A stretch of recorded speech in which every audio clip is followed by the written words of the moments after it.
छेतर गरेको खै कहाँ रहेछ त्यो ओहो माथि नै चढ्दैछ त्यो ऊ तल मान्छे रहेछ है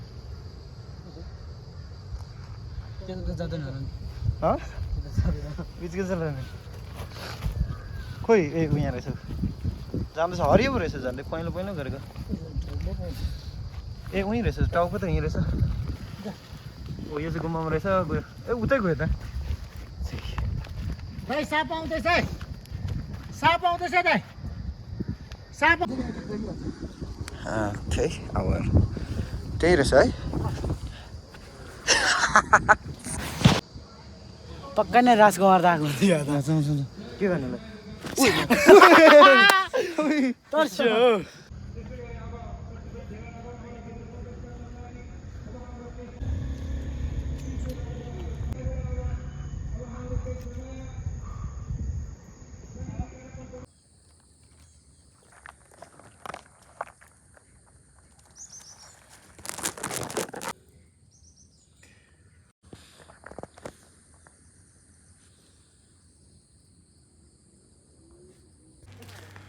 ल यो चाहिँ अहिले पनि नागरजुङ डाँडापट्टि हामी जाँदैछ है र भिडियो एकदमै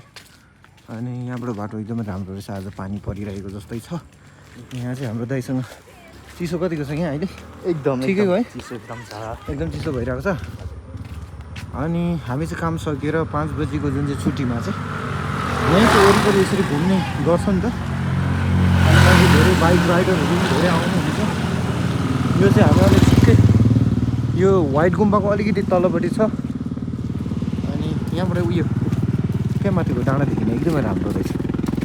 आज चाहिँ हामी निक्लिएर हल्का कति काम मात्रै गर्ने भनेर चाहिँ फ्रेस हुनु भनेर निक्लिएको होइन यहाँ वरिपरि चाहिँ तपाईँको धेरै नै सल्लाहघारीहरू देखिन्छ यो पाइन ट्रीहरू एकदमै धेरै छ अन्त अब यहाँ परको डाँडामा जाने अनि त्यहाँ चाहिँ के पाउँदो रहेछ यहाँ साथी र म यहाँनिर के भन्छ हाम्रो दाइ अन्त म चाहिँ गुम्बाबाट निक्लेर लुकुर लुकुर हिँड्दैछ यहाँबाट हावा खाँदै फ्रेस हुँदै होइन यो चाहिँ कत्रो ठुलो रहेछ है सबले यो यो यो डल्लै व्हाइट गुम्बाले बारेको एरिया ठुलो हो यहाँ चाहिँ व्हाइट गुम्बा भनेर चिनिन्छ अनि हामी चाहिँ तपाईँलाई थाहा छ रेड मोनेस्ट्री रेड गुम्बामा चाहिँ हामी पेन्टिङ गरिरहेको छ यो चाहिँ हामी एकछिन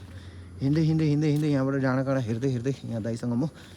यहाँ त दबिएको रहेछ है जमिन के होइन हौ ए होइन रहेछ यो बिट बारेको रहेछ यहाँबाट माटो फ्याँकेको रहेछ नि अनि दबिएको जस्तो देखिँदो रहेछ यहाँ चाहिँ ओके यहाँबाट हेर्नुहोस् त फेरि पनि बादलहरू माथि माथि माथि माथि देखिरहेको छ एकदमै दामी अनि सबै हुस्से लागेको छ आज चाहिँ यहाँ माथि छोटेन बन्ने रहेछ ठुलो अन्त त्यहाँबाट यहाँ साथीमा यहाँ दोकान रहेछ यता चाहिँ अन्त यहाँ चाहिँ छोटेन रहेछ एकदमै ठुलो एकदम बनाएको दामी रहेछ स्तूपा छोटेन चाहिँ अनि यहाँ गयो बनावटहरू गाउँहरू एकदमै दामी रोडहरू पनि एकदमै दामी छ नि त यहाँ धेरै जस्तो राइडरहरू आउँछ नि त बाइकहरूमा अनि तलबाट कामहरू गरेर आएको बेलामा चाहिँ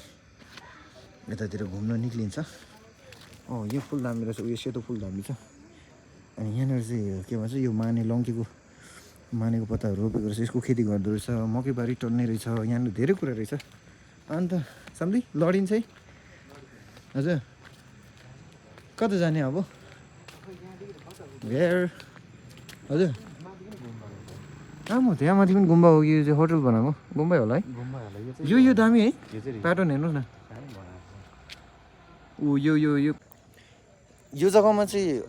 एउटा राम्रो चाहिँ के लाग्छ भने यहाँनिर चाहिँ फलफुलहरू धेरै फल्ने रहेछ कि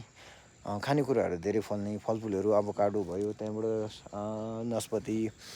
अनि त्यहाँबाट बारीमा धेरै कुराहरू फल्ने रहेछ कि मकै सकैहरू मतलब खेतीहरू धेरै हुने जग्गा रहेछ यहाँनिर चाहिँ अनि हामी चाहिँ आज चाहिँ घुम्दै घुम्दै घुम्दै घुम्दै यहाँ माथिसम्म आइपुगिसकेको छ है कुनै दिन फेरि पनि यहाँबाट ओह्रालो ओह्रालो ओह्रालो धेरै टाढासम्म घुम्न जाने अनि यसरी नै तल त एप्पल हो क्या हो यहाँ तलको चाहिँ एप्पल जस्तो छ है एप्पल हो कि यो के भन्छ यो यहाँ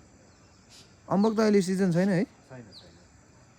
के को यो यति धेरै रहेछ निकै धेरै फलेको छ कि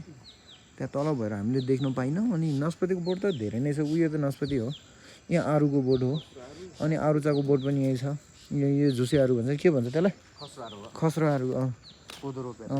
अनि यो सानो खालको आरु पनि छ अभोकाडो पनि छ यहाँनिर चाहिँ त्यो काउली भन्छ अनि यहाँनिर यो उयोहरू के हो योहरू त यो सिमल दाल होइन यो उयो त यो चाहिँ सकरखण्ड रहेछ यो चाहिँ सकरखण्ड रहेछ है भन्छ नि सकरखण्ड ऊ त्यो सिमल तरुल रहेछ सिमल तरुलको रुख छ पिँडालु रहेछ अनि यहाँ मतलब धेरै नै फल्ने रहेछ कि यहाँनिर जे पनि